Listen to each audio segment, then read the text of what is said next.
तो बात करने वाले हैं लैंड रेवेन्यू सिस्टम यानी भू राजस्व व्यवस्था। आपको पता है हर एक एग्जाम में यहाँ से 1 या 2 क्वेश्चन आपको देखने को मिल जाता है, चाहे वो रेलवे का एग्जाम हो, एसएससी का एग्जाम हो या फिर आपका बीपीएससी का एग्जाम हो। बीपीएससी के एग्जाम में डायरेक्टली पूछा गया था महलवारी व्यवस्था का, जो ये महलवारी व्यवस्था आपको दिख रहा है यहाँ पे, महलवारी व्यवस्था का यहाँ से पूछा गया था एरिया के किस एरिया में ये व्यवस्था लागू है। ठीक है, डायरेक्टली आपके बीपीएससी के एग्जाम में पूछा गया था, तो बड़े ध्यान से देख लीजिएगा, काफी महत्वपूर्ण टॉपिक है ये। ठीक है, एक एक चीज के बारे में हम लोग बात करते हैं। सबसे पहले हम लोग बात करेंगे अस्थायी बंदोबस्त के बारे में, जिसको इंग्लिश में हम लोग बोलते हैं परमानेंट सेटलमेंट। क्या बोलते हैं इसको? परमानेंट सेटलमेंट बोलते हैं। अच्छा, अस्थायी बंदोबस्त का अगर हम लोग बात करें, इसको कब लागू किया गया था, तो 1793 ईस्वी आपको ध्यान में रखना है। कितना? 1793 ईस्वी। ठीक है, 1793 ईस्वी आपको ध्यान रखना है। किसने लागू किया था बच्चों? ये जो लागू किया था आपका कॉर्नवालिस। ठीक है, कॉर्नवालिस के द्वारा इसको लागू किया गया था। और इससे रिलेटेड व्यक्ति कौन है? Sir John Shore. इसको भी आपको ध्यान में रखना। कई बार पूछ लिया जाता है कि निम्न में से कौन सा अस्थायी बंदोबस्त से आपका रिलेटेड है। ठीक है, तो यहां से आपको ध्यान में रखना। अस्थायी बंदोबस्त का ही नाम है जमींदारी व्यवस्था, दूसरा नाम है इसका इस्तमरारी व्यवस्था, इसी को बोलते हैं हम लोग। मालगुजारी व्यवस्था भी इसी को बोला जाता है। अच्छा, एक्चुअली में अस्थायी बंदोबस्त में होता क्या था, बड़े ध्यान से समझिएगा। एक कहानी मैं आपको बताता हूं, अगर आप अच्छे से एक बार समझ जाते हैं ना, आपका एक भी क्वेश्चन यहां से गलत नहीं होगा। बड़े ध्यान से समझिएगा। इसमें क्या होता था, जमींदारों को भूमि का मालिक बनाया गया। अंग्रेज लोग क्या किया, कुछ लोगों को जमींदार बना दिया अपने फायदे के लिए, सिर्फ अपने फायदे के लिए। कंपनी वालों ने जमींदार को चुना और जमींदार को कहा कि तुम इस गांव से या इस इलाके से तुम अपना टैक्स वसूलोगे और टैक्स वसूल के मेरे पास लेके आओगे। ठीक है, तो ये कितने परसेंट भूमि पे लगाया गया था? 19% भूमि पे ये लागू था। कौन सा? अस्थायी बंदोबस्त। किस एरिया में लागू था? बंगाल, बिहार, उड़ीसा वाले क्षेत्र में आपका ये लागू था। और बाद में चल के गाजीपुर, बनारस, उत्तरी कर्नाटक क्षेत्र में भी इसको लागू किया गया था। अब इसमें होता क्या था, जमींदार जो है टैक्स वसूलता था। किससे? किसान से। किसान से टैक्स वसूल के क्या करता था, इसमें 10/11 भाग जो है, 10/11 भाग कंपनी को दे देता था और 1/11 भाग अपने पास रख लेता था।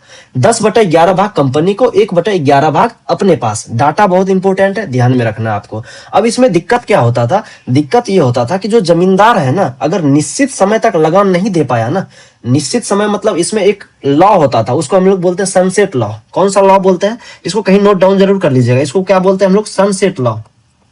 सनसेट लॉ आपने नाम सुना होगा, सूर्यास्त कानून। ठीक है, सूर्यास्त कानून यानी सूर्य के अस्त होने से पहले आपको लगान देना होता था। अगर आपने लगान नहीं दिया, आपका जमींदारी आपके हाथ से चला जाता था, यानी आपका जमींदारी नीलाम कर दिया जाता था, नीलाम कर दिया जाता था। ठीक है, चलिए, इतना सारा फैक्ट आपको यहां से ध्यान में रखना अस्थायी बंदोबस्त से। कुल मिला के 2-3 चीजें आपको ध्यान में रखना है। कब लागू किया गया? 1793 ईस्वी में लागू किया गया। कौन किया? कॉर्नवालिस किया। कितने परसेंट भूमि पे था? 19% भूमि पर। इसका दूसरा नाम क्या है? जमींदारी, इस्तमरारी, मालगुजारी, इसी का नाम है। किस एरिया में ये लागू था? बंगाल, बिहार, उड़ीसा वाले क्षेत्र में। और बाद में चल के गाजीपुर, वाराणसी वाले क्षेत्र में भी इसको लागू किया गया। इतना चीज आपको यहां से ध्यान में रखना। अब आइए समझते हैं रैयतवारी व्यवस्था के बारे में। रैयतवारी व्यवस्था के बारे में बड़े ध्यान से थोड़ा सा समझिएगा।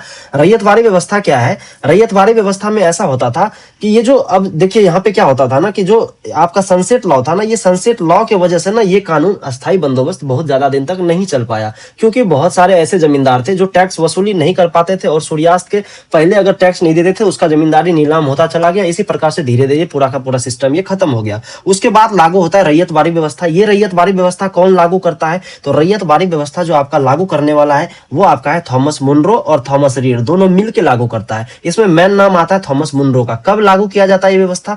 ये व्यवस्था आपका लागू किया जाता है 1820 ईस्वी में। कब लागू किया जाता है? 1820 ईस्वी में। अब इसमें होता क्या था, बड़े ध्यान से समझिएगा। इस रैयत का मतलब होता है किसान, यानी किसान से सीधा टैक्स लेने लगा अंग्रेज सरकार। क्या करने लगा? किसान से सीधा टैक्स, यानी किसान को जमीन का मालिक बना दिया गया। जमीन का मालिक किसको बना दिया गया? किसान को। और टैक्स जो वसूलता था ना 50 से 60%, यानी जितना उपज होता था उसका 50 से 60% टैक्स वसूला जाता था, जो बहुत हाई टैक्स था। बहुत हाई टैक्स होने की वजह से किसानों का स्थिति दयनीय होते चला गया। और आपको पता है कि इस सारे व्यवस्था में कंपनी का सिर्फ ज्यादा फायदा था और किसान का बहुत बड़ा नुकसान था यहाँ पे। ठीक है, अब ये एरिया कहाँ पे था? एरिया आपको ध्यान में रखना है मद्रास, बंबई, असम।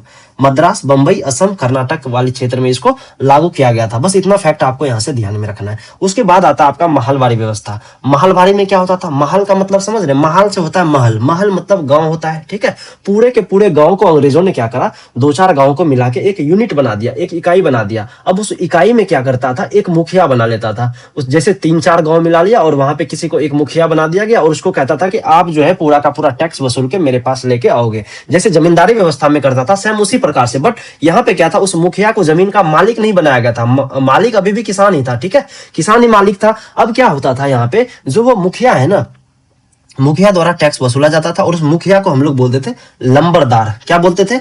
लंबरदार। ये पूछा गया क्वेश्चन है, आप कहीं पे इसको नोट डाउन कर लेना। मुखिया का नाम क्या रहता था वहां पे? लंबरदार। यानी जो मुखिया वहां पे टैक्स वसूलता था उसको हम लोग बोलते थे लंबरदार। और ये महाल का मतलब महल होता है, महल का मतलब पूरा गांव होता है। क्या होता है? पूरा गांव होता है। आपका गांव का पूरा एक इकाई बनाता था और इकाई मान के मुखिया बना दिया जाता था। और वही मुखिया क्या करता था? टैक्स वसूलता था। टैक्स वसूल के कहां देता था? टैक्स वसूल के कंपनी को या फिर अंग्रेज को जाके दे आता था। अब ये लागू कब हुआ था? महलवाड़ी व्यवस्था आपका लागू हुआ था 1822 ईस्वी में। कौन लागू किया था? Holt Mackenzie. ठीक है, हाल्ट मैकेंजी। और ये व्यक्ति इससे रिलेटेड है, तो ये भी आपको ध्यान में रखना है। अब यहां से क्वेश्चन जो बीपीएससी पूछा था, बीपीएससी क्वेश्चन यहां से पूछा था, क्या ये गंगा घाटी क्षेत्र में लागू किया गया था? तो आपको आंसर मारना था यस, गंगा घाटी क्षेत्र में। यहाँ पे नहीं लिखा है ना, यहाँ पे नोट कर लीजिए इसको, गंगा घाटी क्षेत्र। गंगा वाले रीजन में भी, यानी गंगा वाला रीजन कौन सा? यही तो है। अच्छा, यहाँ पे नहीं है गंगा वाला रीजन, आपका बिहार का कुछ हिस्सा और यूपी का कुछ हिस्सा। ठीक है, चलिए, तो गंगा घाटी वाले क्षेत्र में उत्तर पश्चिम प्रांत में इसको लागू किया गया था, पंजाब में लागू किया गया था और मध्य भारत में लागू किया गया था। तो यहां से 3-4 चीजें आपको ध्यान रखने वाली चीजें क्या क्या। अब देखिए, यहां से 2 चीजें और ध्यान में रखिएगा। एक तो रैयतवाड़ी व्यवस्था 51% भूमि पे लागू कर दिया गया था और महलवाड़ी कितने परसेंट पे? 30% पे। और ये कौन सा भूमि? पूरे भारत का भूमि था क्या? नहीं, जो अंग्रेजों के अंदर में कैप्चर था ना, उसका 30%, 51% और 19% होता था। क्लियर है ये बात? अब यहां से आपको इसमें क्या क्या ध्यान में रखने वाली बात है, बड़े ध्यान से एक बार समझ लीजिए। आप इसका चाहे तो स्क्रीनशॉट भी ले सकते हैं।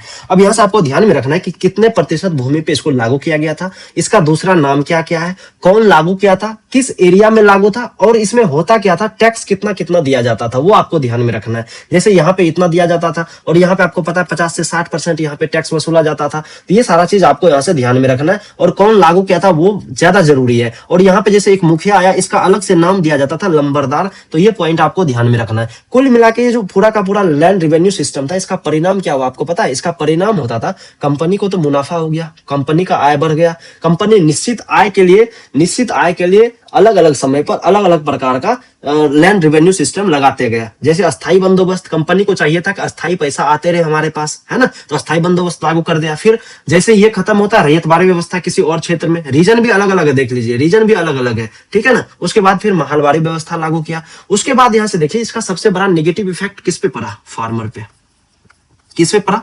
फार्मर पे। यानी जो किसान था ना, उसका धीरे धीरे दयनीय स्थिति होते चला गया। अब इसमें क्या होता था ना, एक तो हाई टैक्स होता था और अगर समय पे टैक्स नहीं दिया जाता था तो उसके हाथ से जमीन भी चला जाता था। और जमीन अगर चला गया, उसके पास खाने पीने को कुछ नहीं रह जाता था, ना उपजाने को कुछ है ना फिर खाने को है, तो फिर ऐसे ही उसका जिंदगी बर्बाद हो जाता था, तबाह हो जाता था। तो ये सारा का सारा लैंड रेवेन्यू सिस्टम था। यहाँ से क्वेश्चन बनता है, हर एक एग्जाम में क्वेश्चन बनता है। आप इसको स्पीड बढ़ा के देखना चाहे तो देख लीजिएगा, लेकिन 2 बार 3 बार देख के अगर आप एक बार इसका नोट्स बना लेते हैं ना, तो ये आपके जहन में पूरा का पूरा बैठ जाएगा। फिर यहाँ से आपका कोई भी क्वेश्चन गलत होने का चांसेस बहुत ही कम हो जाएगा। आई होप कि आपको ये वीडियो पसंद आएगा, और वीडियो अगर पसंद आ जाए तो एक बार लाइक कर दीजिएगा, चैनल पे नए हैं तो सब्सक्राइब करके दोस्तों में एक बार शेयर कर दीजिएगा फटाफट से।